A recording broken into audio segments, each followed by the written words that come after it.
Hello বন্ধুরা, আমরা এখন বাইরে চলে এসেছি। মিষ্টুর হাতে দেখো একটা বার্ড ফিডার আছে। এই বার্ড ফিডারটা এখন আমরা গাছে ঝুলিয়ে দেবো। তোমরা জানো যে আমাদের বাড়িতে সারা বছর প্রচুর পাখি আসে, তো সেই পাখিদের জন্য আমরা খাবার প্যাটিওতে দিই। কিন্তু এই বার্ড ফিডারে যে খাবারটা আছে সেটা কিন্তু একটা স্পেশাল পাখির জন্য। কার কথা বলছি? হামিংবার্ডের কথা। এক্স্যাক্টলি, হামিংবার্ড যেই পাখিটা আমাদের ফ্রন্ট পর্চে আসে, সে কিন্তু আর 5টা পাখির মতো না, সারা বছর সে আসে না। এই স্প্রিং সামারের টাইমটাতেই হামিংবার্ডকে দেখা যায় এবং হামিংবার্ড কিন্তু রেগুলার বার্ড ফুড খায় না। হামিংবার্ডের প্রিয় খাবার হলো মিষ্টি জল। মিষ্টু এইটার মধ্যে মিষ্টি জল বানিয়েছে, সেটাই এখন আমরা গাছে ঝুলিয়ে দেবো। চলো আসো। এই যে এটা আমাদের ম্যাপেল গাছ, এই ম্যাপেল গাছের মধ্যেই হামিংবার্ডের খাবারটা আমরা ঝুলিয়ে দেবো।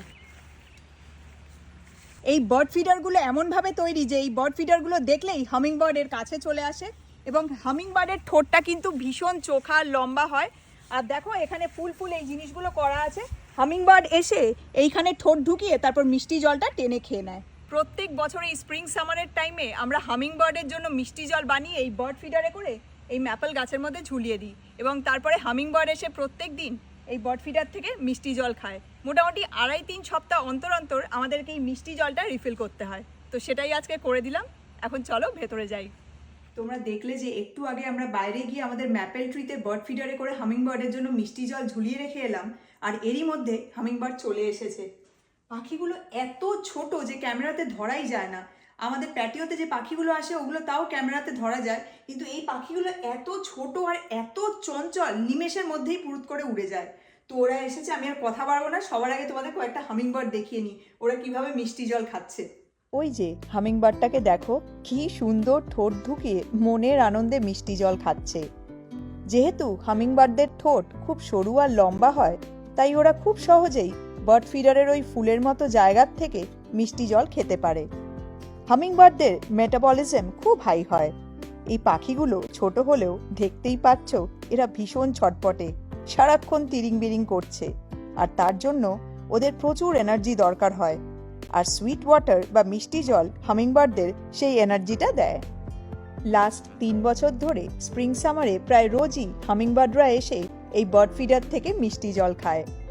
এখন 2টো হামিংবার্ড দেখছো, এক এক সময় 4টে হামিংবার্ডও মিষ্টি জল খেতে চলে আসে। দেখতে ভীষণ ভালো লাগে। হামিংবার্ড তো খেয়ে অলরেডি চলেও গেছে। এই পাখিগুলো এতটাই চঞ্চল যে 1 সেকেন্ডও কোথাও দাঁড়ায় না। তাও আজকে ভাগ্য ভালো যে ওদেরকে ক্যামেরাবন্দি করতে পেরেছি। তবে আমাদের প্যাটিওতে আমাদের পরিবারের বাকি সদস্যরা, মানে আমাদের বাকি পাখিরা কিন্তু অলরেডি চলে এসেছে। ওরা এখন এখানেই আছে। চলো ওদেরকে একবার তোমাদেরকে দেখাই। এই হলো আমাদের নর্দার্ন মকিংবার্ড। এরা ভীষণ সাহসী আর চালাক হয় এবং এরা এদের এলাকা রক্ষায় সবসময় ভীষণ তৎপর। এই মকিংবার্ড অন্য সব পাখিদের ডাক এবং নানান ধরনের সব মেকানিক্যাল সাউন্ডস ভীষণ ভালো নকল করতে পারে। সেজন্যই এদের নাম মকিংবার্ড। দেখো একবার, মকিংবার্ড উড়ে গেল আর তারপরেই চলে এসেছে ডাভ আর কার্ডিনাল। ডাভ তো একদম থেবড়ে বাটিতে বসে সাত তাড়াতাড়ি খাবার খাচ্ছে, আর নিচে থালায় মেল কার্ডিনালকে দেখো, একটু করে খাবার খাচ্ছে আর এদিক ওদিক তাকাচ্ছে। আমাদের এই পাখিদের রেস্টুরেন্টে একসাথে 2টো বা তার বেশি পাখি খাবার খেলেও কেউ কিন্তু কারুর সাথে কখনোই মারামারি করে না, বরং একজনের খাবার শেষ হওয়া অবধি অন্য পাখি অপেক্ষা করে। পাখিগুলো ওয়াইল্ড হলেও এরা কিন্তু ভীষণ ডিসিপ্লিনড। এই হলো অপূর্ব সুন্দর ব্লু জে।